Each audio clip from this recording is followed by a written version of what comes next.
వస్తుంది, ఆమె తగ్గిపోయింది, మీ నాన్న పిలుచుకొని రా చూడాలంటాడు, అట్టనే నేను కూడా వస్తాను అని చెప్పింది సార్.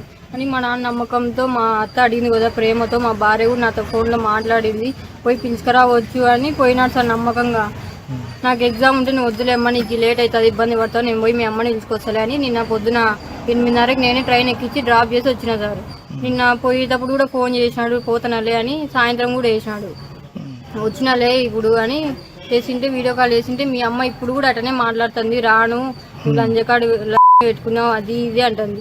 ఏమోలే నేను ఎంత తప్పు చేసినా ఏమోలే వదిలేయి, పాప మోహన్ చూసి రా అని చెప్పినారు సార్. అదే వాళ్ళిద్దరు వాయించుకుంటా సరేలేమ్మా మీ అమ్మ ఇంతే అంటుందిలే, మేము తిన్నాంలే ఇంకా పండుకున్నా, పొద్దున ట్రైన్కి వస్తాంలే నేను మీ అమ్మ అన్నారు సార్. అదే లాస్ట్ కాల్ వీడియో కాల్. పొద్దున వెళ్ళి మా అమ్మ 5:30 గట ఎవరబ్బా అని చూసి వెళ్ళి ఫోన్ అది వాకిలి కొట్టింది. ఎవరని చూస్తే మా పెద్ద మామ మా అమ్మ అందరు కారులో, మా నాన్న ఎత్తుకొని వచ్చి బయట మంచం మీద పడేసి మా పెద్ద మామ వెళ్ళిపోయినాడు కారులో. మా అమ్మని అడుగుతుంటే ఏం కాలే, మీ నాన్నే తాగి రాత్రి ఆడ వాళ్ళతో కొట్లాడినారు, వాళ్ళే కొట్టినారు, ఫోన్ చేసింటే మేము పోయినాం, అప్పుడే ప్రాణం అయింది, వేసుకొచ్చినాం అని చెప్పింది సార్. అంత మించి తెలియదు. మా అమ్మ వాళ్ళే చంపినారు అందరు కావాలని, ప్రేమతో రప్పించుకొని ఉన్నాయి. సైనికులా కూడా అన్ని గాయాలు తగిలినాయి, కారం పొడి తలకి మొత్తం ఉంది, ఇది లేచినారు సార్. అమ్మ మీ నాన్న మమ్మల్ని కత్తి తీసుకున్నాడు అది ఇది అంటే మా వాళ్ళు వేసి కొట్టినారు, ఇంకా అదే జరిగింది అంటాను సార్. మా అమ్మ వాళ్ళు ఇదంతా చేసినారు నమ్మిచ్చి అని ఇచ్చినాం సార్. వాళ్ళు రావాల్సిందే అందరూ కావాలని నమ్మిచ్చి మా నాన్నని చంపి పొద్దున వదిలేసిపోయినారు ఇంటికాడ అని చెప్పి. మా మామూలు రావాల్సిందే సార్ అందరూ. మా అక్క వాళ్ళ ఉంచుకున్న ఆయన. మా అమ్మ 2 days కింద ఫోన్ చేసి అతన్ని చూడాలి. అది ఆ కూతురు చెబుతున్న వైనం. ఆ కూతురు చెబుతున్న వైనాన్ని మీరు చూశారు కదా. ఒక్కసారిగా అందరూ షాక్కి గురయ్యారు. మరి ముఖ్యంగా భార్యాభర్తల మధ్య గొడవలుంటే మనిషిని చంపేసుకుంటారా? ఒకవేళ అత్తగారి వల్ల ఏదైనా ఇష్యూస్ ఉన్నాయంటే లీగల్గా సపోర్ట్ చేయొచ్చు. అంటే లీగల్గా సపోర్ట్ తీసుకొని రమణమ్మకు సపోర్ట్ చేసి లీగల్గా యాక్షన్ తీసుకోవచ్చు. అలా చెప్పి మనిషిని చంపేస్తారా? అంత హక్కు ఎవరిచ్చారు మీకు? ఒక మనిషిని చంపేసే హక్కు ఎవరిచ్చారు మీకు? అది ఏ కుటుంబానికైనా సరే. అతగాడు ఒకవేళ అక్కడ ఎవరైనా ఇబ్బందికరంగా ప్రవర్తిస్తున్నాడు, సో ఈ నేపథ్యంలో వెళ్ళి పోలీస్ స్టేషన్లో కంప్లైంట్ ఇవ్వడము, లేకపోతే అక్కడ పోలీసులు వచ్చేంత వరకు అతగాన్ని కాస్త నిర్బంధంలో పెట్టడము, అటువంటిది చేస్తే కనుక ఎవరైనా ఓకే అనుకుంటారు. కానీ ఒక మనిషిని చంపేస్తారా? ఒక మనిషిని చంపేసేంత క్రూరత్వం మనలో ఉందా? మనుషులు అంత దారుణంగా, మరి ముఖ్యంగా బంధాలు బంధుత్వాలు దీనికేనా? ప్రస్తుతం ఇదే ప్రశ్న అక్కడ సంధించడం జరుగుతోంది. ఇదే క్వశ్చన్ రైజ్ అవుతోంది. భార్యాభర్తల మధ్య గొడవ, మరి ముఖ్యంగా ఆ భార్యను తీసుకురావడానికి, అంటే రమణమ్మను తీసుకురావడానికి రమణ అక్కడికి వెళ్ళాడనేది ఇంకొక చర్చ. డీటెయిల్గా రిపోర్ట్ తెలుసుకునే ప్రయత్నం చేద్దాం. మా ప్రతినిధి హుసేన్ మరి కాసేపట్లో లైవ్లోకి రాబోతున్నారు అప్డేట్స్ అందించేందుకు. ఒకసారి హుసేన్ దగ్గరికి వెళ్ళే ప్రయత్నం చేద్దాం. నేరుగా కర్నూలు వెళ్తున్నాను, కర్నూలుకి వెళ్ళి ఆ డీటెయిల్స్ తెలుసుకునే ప్రయత్నం చేద్దాం. ఈ ఘటనను పూర్తిగా ట్రాక్ చేస్తూ అప్డేట్స్ అందించేందుకు హుసేన్ ఆ ఇన్ఫర్మేషన్ సంపాదించడం జరుగుతుంది. పోలీసులతో కూడా మాట్లాడినట్టుగా తెలుస్తుంది. ఒకసారి హుసేన్ దగ్గరికి వెళ్తున్నాను. హుసేన్, ఈ ఘటన ఎప్పుడు జరిగింది? మరి ముఖ్యంగా రమణను చంపేయడానికి కారణం ఏంటి? కేవలం బంధువులు దాడవి కారణమా, లేకపోతే ఇంకా కారణాలు ఏమైనా ఉన్నాయా? సచిన్, భార్యాభర్తల మధ్య చిన్నపాటి వచ్చేటువంటి మనస్పర్ధలు ఇవాళ భర్తలను హత్యలు చేసేటువంటి పరిస్థితి వచ్చింది. ప్రేమ విఫలమైందనో, లేకపోతే పెళ్లి చేసుకున్నటువంటి కొంత నెలకే దారుణంగా, అత్యంత దారుణంగా, కిరాతకంగా హత్య చేసినటువంటి ఘటన కూడా ఉమ్మడి కర్నూలు జిల్లాలో నెలకొంది. తాజాగా చూస్తున్న భర్త రమణ, భార్య రమణమ్మల మధ్య ఉన్నటువంటి కుటుంబ కలహాలతో ఒకసారిగా భర్తను చంపి డోర్ డెలివరీ చేసినటువంటి ఘటన నంద్యాల జిల్లా కేంద్రం నూనెపల్లిలో చోటు చేసుకున్నటువంటి ఘటన ఉంది. రమణం సంబంధించినటువంటి పుట్టింటి పల్నాడు జిల్లాకు సంబంధించినటువంటి వ్యక్తి అతని భార్యను పెళ్లి చేసుకున్న తర్వాత కొంతకాలంగా కలహాలు ఉన్నటువంటి నేపథ్యంలో కుటుంబాల మధ్య చిచ్చు రేపింది. గత కొంతకాలంగా రమణ పైన రమణమ్మ అనేక అనుమానాలు వేస్తుంది. ఇల్లీగల్ కాంటాక్ట్స్ ఉన్నాయి, వివాహేతర సంబంధాలు కొనసాగుతున్నాయని ఇంట్లో గొడవ జరుగుతున్నాయి. గత కొంతకాలంగా జరుగుతుంది. మీ నాన్న అసలు మన ఫ్యామిలీని పట్టించుకోవడం లేదని చెప్పి తల్లి కూతురుతో చెప్పినటువంటి పరిస్థితి ఉందని తాజాగా ఆ కూతురు చెప్పినటువంటి పరిస్థితి. మొత్తానికి చూసుకుంటే నిన్నటి రోజున ఈ యొక్క ఈ కుటుంబాల మధ్య జరిగేటువంటి కలహాలు గత కొన్ని సంవత్సరాల కాలంగా కొనసాగుతున్నాయి. అనేక సందర్భాల్లో కూడా భర్తతో గొడవ పడి రమణమ్మ ఊరికి వెళ్ళిపోయినటువంటి పరిస్థితి కూడా ఉంది. నిన్నటి రోజున పల్నాడుకి వెళ్ళి తన భార్యను నచ్చజెప్పి తీసుకొద్దామనే ఉద్దేశంతో వెళ్ళినటువంటి ఆ రమణ మాత్రం మృతదేహం మరణించడం జరిగింది. అక్కడికి వెళ్ళిన సందర్భంలో బంధువులు అంటే భార్యతో పాటు బంధువులు కొట్టి చెప్పిన తర్వాత కారులో తీసుకొచ్చి నిన్నటి ఉదయాన్నే ఇంటి దగ్గర పడేసి వెళ్ళిపోయినటువంటి ఘటన ఉంది. పడేసేటువంటి సందర్భంలో తల్లి కూడా తనతో పాటు వచ్చింది, అంటే తండ్రితో పాటు తల్లి కూడా వచ్చింది. అయితే మృతదేహాన్ని అప్పచెప్పి మీ నాన్న ఏం చేశాడో తెలుసు, ఎక్కడ పడిపోయాడో తెలుసు, ఏమైందో మాకు సంబంధం లేదు, సో ఇక్కడ పడిపోయి ఉన్నాడని చెప్పి ఇంటి దగ్గర వదిలేసి వెళ్ళేటువంటి ఘటన ఉంది. ఆ నేపథ్యంలో ఒకటే కూతురు కూడా ఆవేదన వ్యక్తం చేసింది. నా తండ్రి తప్పు చేస్తే నువ్వు విడాకులు తీసుకోవచ్చు, లేకపోతే మీకు అంతగా ఇబ్బంది ఉంటే చెప్పండి అనేసి కూడా మీరు దూరంగా ఉండాల్సినటువంటి అవసరం ఉండేది. కానీ మా అమ్మ ఎంతో ప్రేమతో నా తల్లిని తీసుకొస్తున్నానని చెప్పి కూడా వీడియో కాల్లో మొన్న రాత్రి వీడియో కాల్ చేసి మాట్లాడినాడు మా నాన్న అని చెప్పేసి ఆవేదన వ్యక్తం చేసేటువంటి పరిస్థితి కనిపిస్తుంది. పల్నాడు జిల్లా పిడుగురాళ్లలో నిన్నటి రోజు ఈయన నిన్నెల నుంచి వెళ్ళి పిడుగురాళ్ళకి వెళ్ళాడు. పిడుగురాళ్ళలో పిడుగురాళ్ళలో ఉన్నటువంటి తన భార్యను తీసుకొచ్చేందుకు వెళ్ళినటువంటి నేపథ్యంలో హత్య జరిగింది. అక్కడ వెళ్ళిన తర్వాత కుటుంబ సభ్యులంతా కలిసి తాగొచ్చి అల్లరి చేస్తున్నాడని, తాగొచ్చి వేధిస్తున్నాడు అనేటువంటి నెపంతో ఒక్కసారిగా దాడి చేసి అత్యంత కిరాతకంగా హత్య చేయడమే కాకుండా ఏమని బెదిరించాడట? కుటుంబం ఏమంటుంది? ఏమని బెదిరించాడు?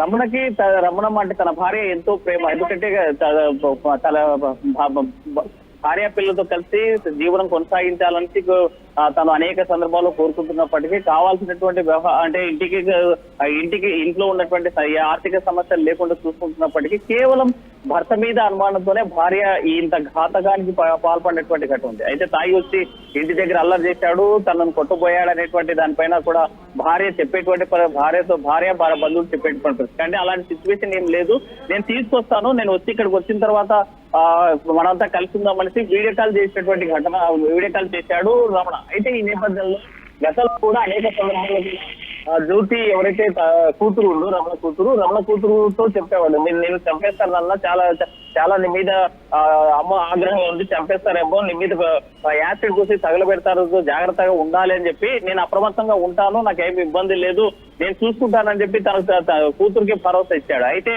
ఆ విషయాన్ని కూడా తన తల్లికి చెప్పిన తర్వాత ఇంత ఘాతకానికి పాల్పడినటువంటి ఘటన నా తల్లి ఇలా చేస్తాదని నేను ఊహించలేదు, ఎందుకంటే మేము కలిసి ఉన్నాం, అవసరమైతే దూరంగా ఉంటాం తప్ప విడివిడిగా ఉందాము, అయితే మాకు నాన్న కావాలనేసి చెప్పినప్పటికీ కూడా తన తల్లి గొడవ పడి ఇంట్లో నుంచి వెళ్ళిపోయిన తర్వాత పిడుగురాళ్ళకి వెళ్ళిపోయిన తర్వాత తనని ఎక్కడ ఎలాగైనా సరే తీసుకురావాలనేసి వెళ్ళినటువంటి ఘటన నేపథ్యంలోనే హత్య చేసి అత్యంత కిరాతకంగా డోర్ డెలివరీ చేసి వెళ్ళిపోయినటువంటి ఘటన చాలా చర్చనీయాంశంగా ఉంది ఉమ్మడి రమణకు సంబంధించి.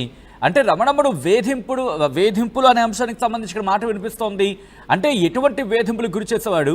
మరి ముఖ్యంగా అంత భర్తను చంపేసేంత కోపం భార్యకి రావడానికి, లేకపోతే ఆ బంధువులకు రావడానికి మరి ముఖ్యంగా ఆర్థిక కారణాలు ఏమైనా ఉన్నాయా, లేకపోతే వివాహేతర సంబంధాలు లాంటి కారణాలు ఏమైనా కనిపిస్తున్నాయా, లేకపోతే ఇంకా కారణాలు ఏమైనా ఉన్నాయా ఈ కేసులో? అంటే రమణతో నిత్యం కూడా ఒకవైపు ఆర్థిక ఇబ్బంది ఉంది, మరోవైపు వివాహేతర సంబంధాలు కొనసాగిస్తున్నాడని, మీ నాన్న మంచివాడు కాదని తన కూతురు జ్యోతికి చెప్పినట్టు జ్యోతి చెప్పేటువంటి పరిస్థితి ఉంది. అయితే వివాహేతర సంబంధాలు ఎక్కడ కూడా నేను కొనసాగించడం లేదు, నేను మా ఫ్యామిలీ కోసం కష్టపడుతున్నాను, పెయింటర్ వర్క్ చేస్తూ ఎలాగైనా సరే కుటుంబాన్ని పోషించుకోవాలని కష్టపడి పనిచేసేటువంటి నేచర్ ఉన్నటువంటి వ్యక్తి నా తండ్రి. కానీ ఇంత ఘాతకానికి నా తల్లి పాల్పడిందంటే కేవలం అనుమానంతో మాత్రమే నా తండ్రిని హత్య చేసినటువంటి ఘటన ఉంది, మీకు అంతగా ఇబ్బంది ఉంటే విడాకులు తీసుకోవాల్సిందనే అని చెప్పేటువంటి పరిస్థితి అయితే తాజాగా కనిపిస్తుంది. అయితే ఇలాంటి ఘటనలు మనం చూసాం ఉమ్మడి కర్నూలు జిల్లాలో. ఇది రెండవ ఘటన. పెళ్లి అయినటువంటి నెలకే తేజేశ్వర్ అనేటువంటి గద్వాల సంబంధించిన యువకుడిని అత్యంత కిరాతకంగా సుపారీ ఇచ్చి హత్య చేసినటువంటి ఘటన ఐశ్వర్య చూసాం. అయితే తాజాగా 15 రోజులు కానీ నెల రోజులు కాకముందుకే మరో ఘటన ఈ రోజు భర్తను చంపి డోర్ డెలివరీ చేసినటువంటి ఘటన ఇవాళ నంద్యాల జిల్లా నూనెపల్లిలో జరిగినటువంటి ఘటన. అయితే ఈ నేపథ్యంలో బంధువులంతా ఒకటే ఆగ్రహం వ్యక్తం చేస్తున్నారు, ఇంత కిరాతకానికి ఒడిగట్టాల్సినటువంటి అవసరం ఏమొచ్చింది, ఇంత కిరాతకంగా హతమార్చాల్సిన అవసరం ఎందుకు వచ్చిందని. గతంలో అనేక సందర్భాల్లో కూడా భార్యాభర్తల మధ్య గొడవలు జరిగినటువంటి నేపథ్యంలోనే అటు సైడ్ ఇటు సైడ్ అంటే రమణకు సంబంధించిన పెద్దలు, రమణకు సంబంధించిన పెద్దలు సమస్యల్లో కూడా కలిసి పనిచేసుకోవాలి, కలిసి జీవనం కొనసాగించాలని నచ్చజెప్పి కుటుంబాన్ని సర్దిద్ది పెట్టే ప్రయత్నం చేసినప్పటికీ రమణంలో ఎలాంటి మార్పు లేదు. కేవలం 3 నెలలకోసారి 4 నెలలకోసారి తండ్రితో గొడవ పడి వెళ్ళిపోతుండేది మా అమ్మ. కానీ ఇలా హత్య చేసి ఇంటి దగ్గర పడేసిపోతుంటే మాత్రం అడిగాది ఏమైంది, ఎందుకు చేశారు, ఏం చేశారు మీకు చెప్పాల్సిన అవసరం ఏంటంటే ఏమో ఎక్కడో తాగి పడిపోయాడు మీ నాన్న అని ఇంటి దగ్గర వదిలి వెళ్ళిపోయినటువంటి ఘటన. అయితే అనుమానం వచ్చినటువంటి జ్యోతి తన తండ్రి ఒంటి మీద అనేక గాయాలున్నాయి, గాయాలున్నటువంటి నేపథ్యంలో స్థానికంగా ఉన్నటువంటి పోలీస్ స్టేషన్ లో ఫిర్యాదు చేశారు. మా తండ్రికి సంబంధించినటువంటి దీని మీద అనుమానాలు ఉన్నాయి, హత్య చేసి ఇక్కడ పడేసిపోతున్నారని నంద్యాల 3 పోలీస్ స్టేషన్ లో ఫిర్యాదు చేసిన నేపథ్యంలో నంద్యాల పోలీసులు ఒకటి అంటే చంపింది ఎక్కడో మాకు తెలియదు, కానీ ఇక్కడ తీసుకొచ్చారు కాబట్టి మీరు అక్కడే పోయి కంప్లైంట్ ఇవ్వాలని చెప్పినటువంటి పరిస్థితి. అయితే ఈ నేపథ్యంలోనే పల్నాడుకు సంబంధించినటువంటి ఈ పిడుగురాలకు సంబంధించిన పోలీసులంతా కూడా నంద్యాలకు చేరుకున్నారు. నంద్యాల చేరుకొని 3 పోలీసులతో మాట్లాడుతున్న ప్రయత్నం, దీంతో పాటు తల్లిని కూడా తీసుకొచ్చినటువంటి పరిస్థితి అయితే. అయితే ఇప్పుడు పోస్ట్ మార్టం చేసిన తర్వాత ఒక్కసారి మీరు లైన్ లో ఉండే ప్రయత్నం చేయండి, మళ్ళీ మీరు తీసుకొచ్చే ప్రయత్నం చేస్తాను. ఇప్పుడే కొద్దిసేపటి క్రితం మనం మాట్లాడుకుంటున్న క్రమంలోనే ఒక వ్యక్తి నాతో మాట్లాడి పెళ్లి చేసుకోవాలంటే భయపడిపోవాల్సిన పరిస్థితి ఉంది, పెళ్లి చేసుకోవాలంటే భయపడిపోవాల్సిన పరిస్థితి ఉంది. ఇటువంటి ఘటనలు చూస్తున్న కొద్దీ ఆ మాటనే వ్యక్తపరిచారంటే అర్థం చేసుకోవచ్చు. పెళ్లి చేసుకోవాలంటే భయపడిపోతున్నారు అబ్బాయిలు, మగాళ్ళు భయపడిపోతున్నారు పెళ్లి చేసుకోవాలంటే. ఎందుకంటే ఏ కోపంతో ఏ భార్య తన భర్తను చంపేస్తుందో తెలీదు. కారణం ఏదైనా కావచ్చు. ఒకరేమో వివాహేతర సంబంధం కారణం అంటూ, ఇంకొకరేమో బంధువుల ఇంటికి వచ్చి అల్లరి చేశాడంటూ. కారణం ఏదైనా కావచ్చు. ఇంత దారుణంగా చంపేస్తారా భర్తలని? అంత దారుణమైన సమాజంలో ఉన్నావా మనం? ఒక మనిషిని అత్యంత కిరాతకంగా, దారుణంగా, దుర్మార్గంగా చంపేసే హక్కు ఇంకెవరిచ్చారు? సీదా ప్రశ్న ఎప్పుడు కూడా. మరీ ముఖ్యంగా ఇక్కడ ఆ వ్యక్తి చేసిన తప్పైతే, మిమ్మల్ని వేధించడమో లేకపోతే మిమ్మల్ని ఇబ్బంది పెట్టడమో చేసిన తప్పైతే ఆ వ్యక్తి మీద లీగల్గా వెళ్ళాలి మీరు. ఆ వ్యక్తిని చంపేస్తే మీ ఇష్యూ సాల్వ్ అయిపోతుంది అనుకుంటే అది కరెక్టా? ఒక మనిషి ప్రాణం తీయడానికి మీరు వెనకాడలేదంటే మీరెంత క్రూరులు?